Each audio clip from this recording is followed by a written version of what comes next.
están con nosotros. Ahora sí, vamos a entrar un poco en historia, porque creo que esta historia le va a explicar a ustedes cómo surgieron esos principios. Ya les dije, mi bisabuelo, este señor que está aquí, Juan Bautista Vicini Canepa, llegó en el año 1860 a este país.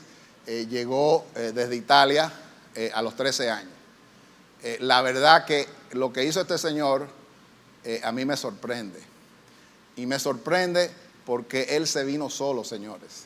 En un bote, lo mandaron sus familiares a ser aprendiz aquí, en este país, en este gran país, y vino a trabajar con un compueblano italiano que tenía un negocio de importación y exportación. Es decir, en ese momento la mayoría del comercio aquí en la República Dominicana era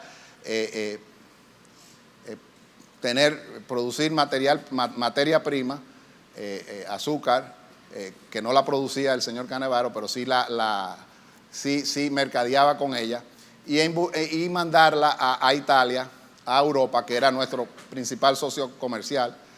Los Estados Unidos estaban en guerra, en una guerra civil, así que eso no era un mercado.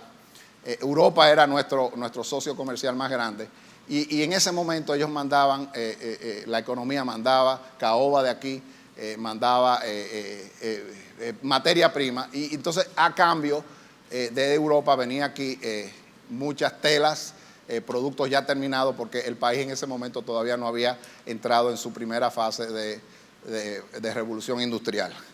Y realmente este señor, después el señor Canevaro, que era el dueño del negocio, no tuvo descendencia, y entonces mi bisabuelo pudo ingresar, era una persona de mucha confianza de este señor Canevaro, logró comprarle el negocio a este señor.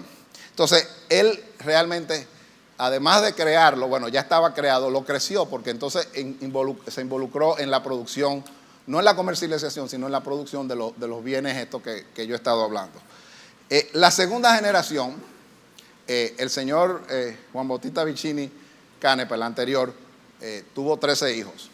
¿Ok?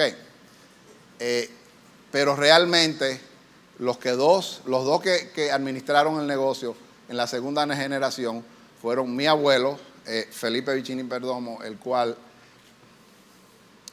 no tuve el honor de conocerlo, porque falleció en el año 36, cuando mi papá tenía apenas 14 años. Pero este señor y su hermano, Juan Bautista Vicini Perdomo, manejaron el negocio en la segunda fase. Y ellos realmente crecieron el negocio.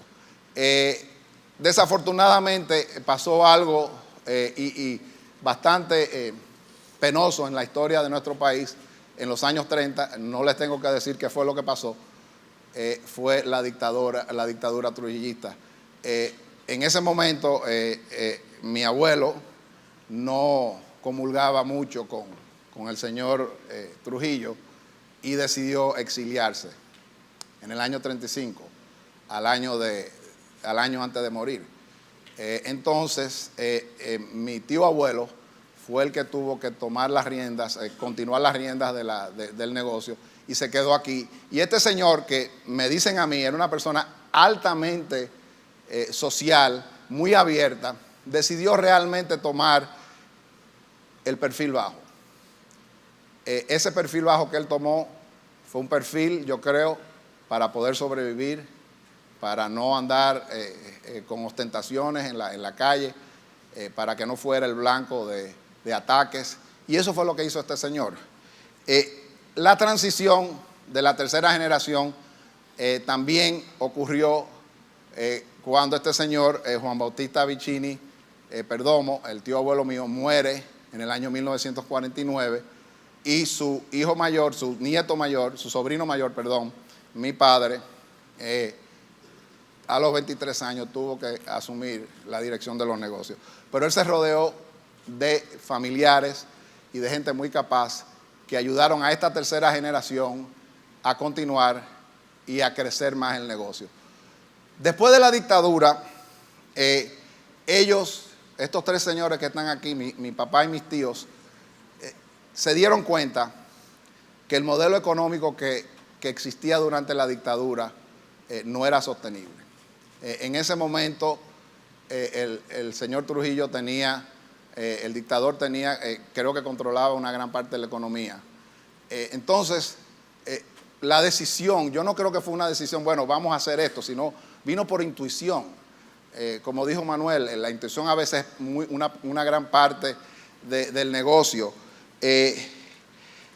Esta característica de esta tercera generación fue que después de la dictadura decidieron qué vamos a hacer, cómo podemos democratizar la economía de este país, cómo podemos semillar a personas que tengan grandes ideas, que se nos acerquen para que nosotros invirtamos como familia, para que los ayudemos.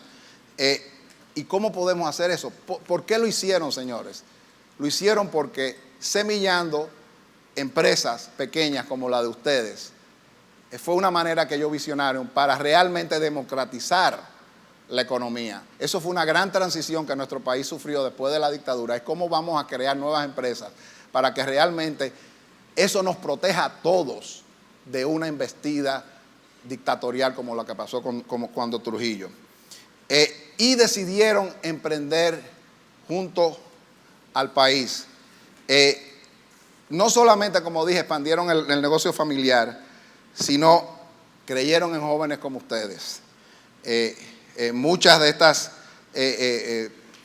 cuestiones innovadoras, marcas innovadoras, las fueron semillando.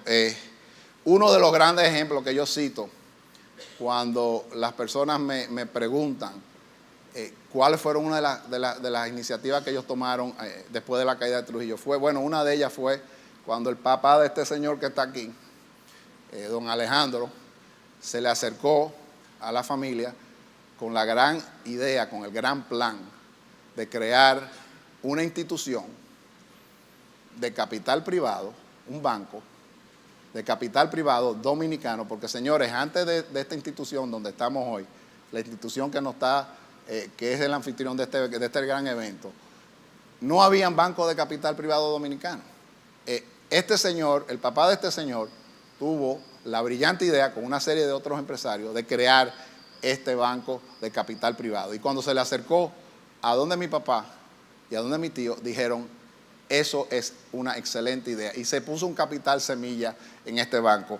Y la verdad es que hemos visto crecer el banco y estamos muy contentos con el crecimiento que ha tenido este banco, esta institución. Y obviamente el señor Grullón, los señores Grullón tienen mucho que ver con esto. Y yo le doy las gracias a ustedes por habernos invitado.